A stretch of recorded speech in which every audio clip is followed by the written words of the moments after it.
What's the best way to work on your core stability? Well, I'm going to show you in this week's Monday Moves with Marianne. Stay tuned.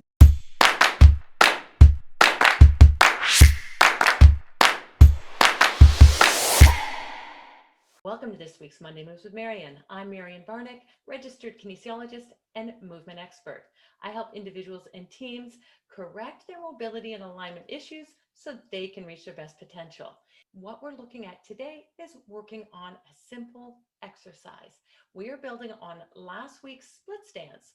So if you didn't work on your alignment last week with the split stance, I want you to go back to last week's Monday Moves with Marianne. I'll put the link below in the description. And I want you to make sure that you feel stable and aligned in that split stance before we move forward with this simple exercise.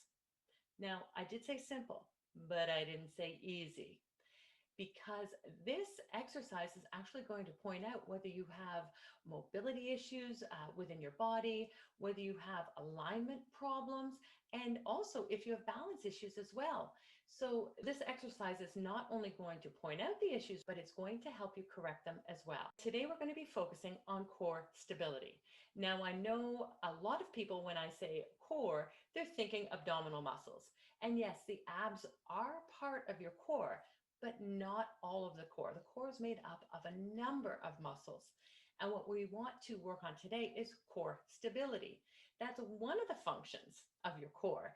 Next week, we're going to be taking a look at how the core works to transfer energy from the lower body to the upper body and vice versa. This is really important for my athletes working in rotational sports, baseball, tennis, golf. You're really going to want to tune in for this to look at where you may be losing energy because of your core. This week, we're focusing on core stability. And this is a really important component for your body because it is using those core muscles to keep us in alignment and support the posture and position of the spine. And that's not just when we're standing and sitting, but also when we're moving, when we're walking, when we are running. It is important for your training, it's important for your sport, and it's important for our day-to-day activities. As a movement expert, I know that your best progress with the Foundations First framework is going to be made when you use functional exercise. Now, I know when I say core and you think abs, you may say, you know what, I'm going to run out and do a bunch of crunches and I'm going to do my leg lowers. But I want to caution you on that because I want to look at things from that functional perspective because that's going to give you the best results. You can do crunches. Yes, you can do leg lowers, but stability is really a tool for the body. And by working on that tool functionally, you're going to have much better results. Let's take a look at this video here. I want you to watch this girl as she's running. Now, when I watch this, I'm looking for symmetry. That's what I'm looking at between the left and the right sides. That's the easiest thing to start with. Two issues that come to mind is one, you're not going to have your best performance when you aren't in alignment. Two, there is increased risk of injury when you are not performing with proper body biomechanics. So when I tell you that this is simply the core not working properly, you may be starting your planks right now.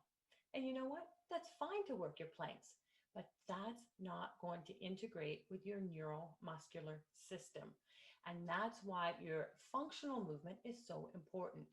We want to train the brain how to talk to the muscles that we need to use for alignment.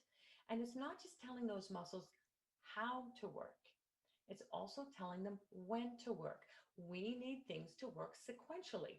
And that's where that neural input is vitally important to make sure that you're firing the muscles when they need to and relaxing the muscles when they need to, so you have a proper integrated system that's going to give you your best potential. Now, all of this happens with automation. It's integrating and automating the best postures and positions for your body. I know you're not trying to drop that shoulder, you're not trying to move that knee in, and you're not trying to hike up that hip or use those hip flexors. But that's the compensations that become automated. And that's exactly what we tried to fix with better body biomechanics, because I don't want you to waste your precious time in doing exercise after exercise and it's not actually getting to the heart of the problem. So we want to get to the foundations. We want to fix those neural pathways so you can automate and move forward with all the other components that you need to get to your best potential. And that is the basis of better body biomechanics, is making sure that your body can automate the proper structures and getting into that proper alignment so you do have your best potential. So today, all I'm asking you to do is lift up the heel of the back foot. So you're going to just move from standing on 2 feet to standing on 1 foot and just the front of the back foot.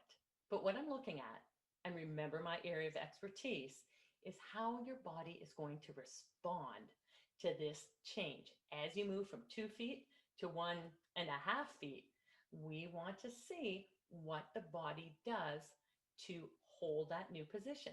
That's where I'm going to see those compensations. That's where we're going to see exactly what you need to work on. So I'm going to bring up the video now. I want you to work through this video. And of course, if you have any questions, send me a DM or send me an email, or you can comment below the video. Now, I do have listed in the description below a helper guide for you, totally free, that I want you to take a look at if you find that you're struggling with the gait portion of this. And the gait portion, that's split stance, lifting up that heel, that's a start of all your gait, all your locomotion. You're walking, you're running, how you're moving. So if you're having problems with that, grab the free guide below and start with those foundations and get those set and automated so you can move forward. Now, the other point I want to make today with your technique training is when you lift that heel up, are you shifting at all? Because this is really integrating that core positioning and the control of the muscles you need when you're walking, as well as when you're running, because you won't have that time to think about it when you're running because your feet are moving faster. Now, there is a change in gait, and I would get through this with my runners to talk about that heel-toe position changes. But I want to know when you're lifting, when you've got those feet planted, you've got everything nice and neutral, and when you lift that heel, does it stay behind your foot, does it stay behind your leg, or does it shift out a little bit? And I don't know if you can see that, but you see that shift?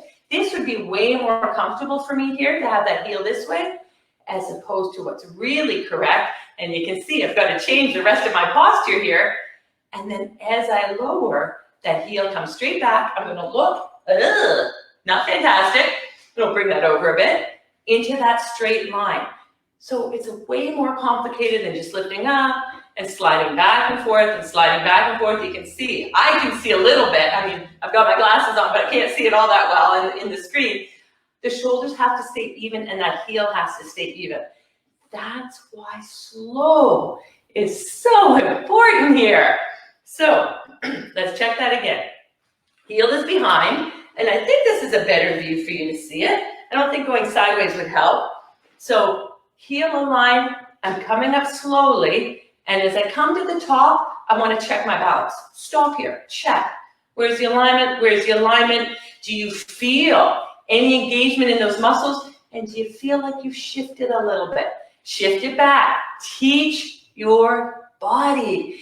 These are the neural pathways. This is you teaching your body. Make it do what you want to do. Train it through. If this is too hard, definitely modify with that position. Again, like we said, starting in that stance.